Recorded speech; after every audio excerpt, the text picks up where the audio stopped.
اعوذ باللہ من الشیطان الرجیم بسم اللہ الرحمن الرحیم۔ ناظرین، یہ واقعہ حضرت حور رضی اللہ تعالی عنہ کی شہادت کا واقعہ ہے۔ جب ابن زیاد کے غلاموں نے گھوڑے دوڑانا شروع کیے اور میدان میں تلواریں چمکانا شروع کیں، تلواریں چمکائیں اور شہزادہ دو عالم صلی اللہ علیہ وسلم کو جنگ کے لیے للکارا تو سیدہ کا لال اٹھا، مگر حضرت حور رضی اللہ تعالی عنہ نے پاؤں پکڑ لیے اور عرض کیا کہ آقا جانثار غلام کے ہوتے ہوئے میدان کربلا میں آقا جنگ کے لیے جائیں، یہ ممکن نہیں۔ مظلوم کربلا نے فرمایا، حضرت امام حسین علیہ السلام فرمانے لگے، اے حور یہ سب تو ٹھیک ہے، مگر میں نہیں چاہتا کہ میری وجہ سے کوئی اپنی جان گنوائے۔ حضرت حور رضی اللہ تعالی عنہ نے پھر عرض کی کہ یا حسین، مجھے اپنی جان پیاری نہیں، ایمان پیارا ہے، اور زندگی عزیز نہیں، دین عزیز ہے۔ اگر دین و ایمان کی خاطر یہ جان جاتی ہے تو جائے، اگر نام سے اہل بیت کی حفاظت کے لیے موت آتی ہے تو آئے۔ یا سید، دشمن جنگ کے لیے للکار رہا ہے،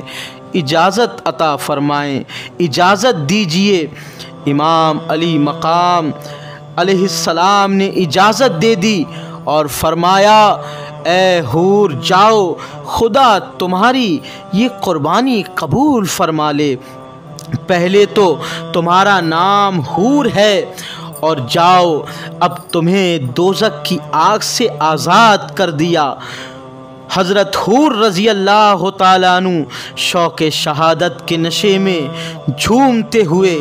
آگے بڑھتے ہیں۔ عمر سعد کو مخاطب کر کے فرمایا، اے دنیا کے ذلیل انسان،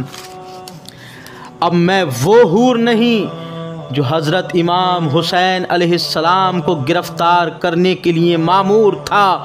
اب میں وہ حور نہیں جو اہل بیت اطہار علیہم السلام کو گھیر کر یہاں لایا، بلکہ اب میں وہ حور ہوں جو حضرت امام حسین علیہ السلام کے لیے اپنی جان کو قربان کرنے کے لیے آیا ہوں۔ دین و ایمان کی خاطر جان دینے والا حور ہوں، اور امام برحق کے لیے قدموں میں نثار ہونے والا حور ہوں، اور جہنم کی آگ سے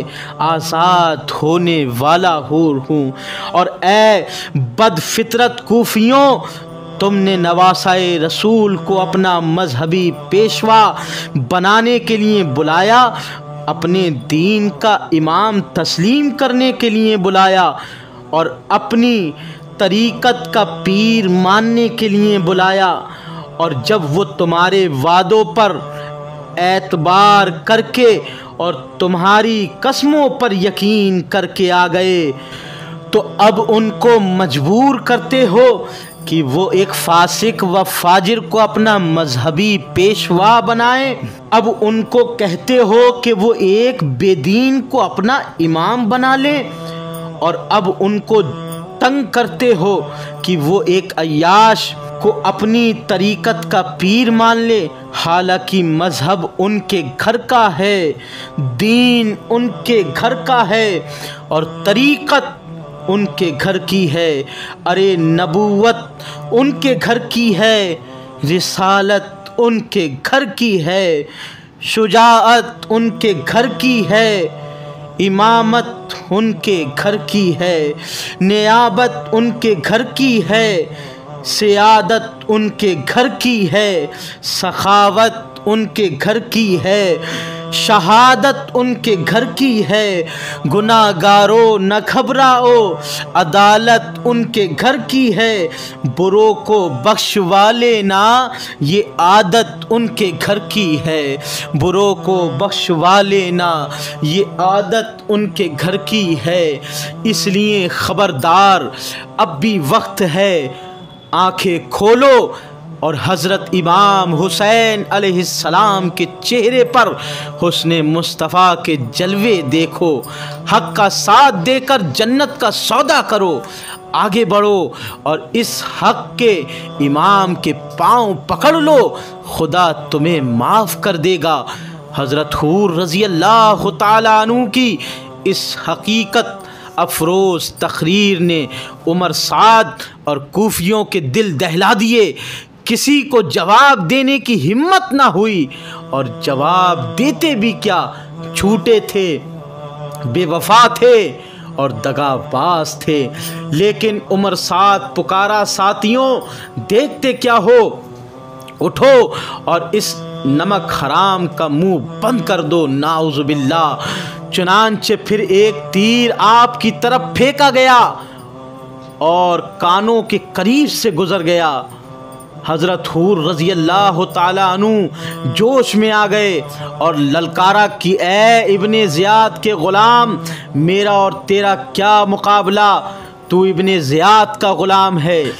میری ماں نے میرا نام حور آزاد رکھا ہے، اور میں پہلے بھی دنیا کے غم و فکر سے آزاد تھا، اور اب تو فاطمہ کے لال نے مجھے جہنم کی آگ سے آزاد کر دیا ہے۔ تو ابن زیاد کا غلام ہے،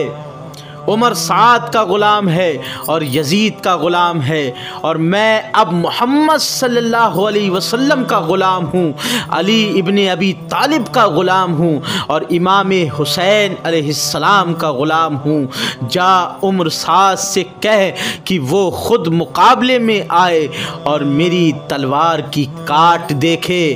دشمن نے آواز دی، یہ ٹھیک ہے کہ میں غلام ہوں مگر بہادر ہوں، آگے آ اور میری شمشیر کے جوہر دیکھ۔ حضرت حور رضی اللہ تعالیٰ عنہ جوش میں آ کر گھوڑے کو آگے بڑھایا اور تلوار بجلی کی طرح چمکی اور پھر لاشیں زمین پر تڑپنے لگیں۔ عمر سعد اس ناکامی کو دیکھ کر پکار اٹھا کہ اے یزید اور ابن زیاد کے نمک خوارو، تم میں سے کون بہادر ہے جو حور کو قتل کرے اور یزید کے دربار سے سونے اور چاندی کے خزانے حاصل کرے؟ اس لالچ نے حسین بن نمیرہ کو اندھا کر دیا اور وہ بڑے تکبر و غرور سے تلوار ہوا میں لہراتا ہوا مقابلے کے لیے آیا، لیکن وہ ابھی سنبھلنے بھی نہ پایا تھا کہ حضرت حور رضی اللہ تعالیٰ عنہ نے اس کے بھی 2 ٹکڑے کر دیے، اور پھر شوق شہادت میں خود یزیدی لشکر میں گھس گئے کہ کسی طرح عمر سعد کو قتل کر دیں، اس فتنے کو ہمیشہ کے لیے ختم کر دیں۔ یزیدی لشکر میں ہلچل سی مچ گئی اور حضرت حور ایک کے بعد ایک حملہ یزیدی فوج کی طرف کرتے ہوئے دشمنوں کی طرف آگے بڑھ رہے تھے، مگر آپ کی طرف بدبختوں نے تیروں کی بارش کرنا شروع کر دی۔ تلواروں کی بوچھار سے حضرت حور رضی اللہ تعالیٰ عنہ زخمی ہو گئے، مگر آپ لڑتے جا رہے تھے، آخر بے ہوش ہو کر گر پڑے۔ عمر سعد پکارا، حسین اپنے غلام کی لاش لے جاؤ۔ حضرت امام حسین علیہ السلام حضرت حور کے پاس گئے اور فرمایا، مرحبا حور، آنکھیں کھولو۔ اور پھر آخری بار آپ نے آقا کو دیکھا اور قدموں میں جان دے دی۔ انا للہ و انا الیہ راجعون۔ اور اگر آپ نے ابھی تک ہمارا چینل سبسکرائب نہیں کیا تو فوراً سبسکرائب کیجئے، ساتھ ہی بیل آئیکن پر کلک کریں تاکہ مزید آنے والی ویڈیو ہیں وہ آپ کو وقت پر ملتی رہیں۔ اللہ حافظ۔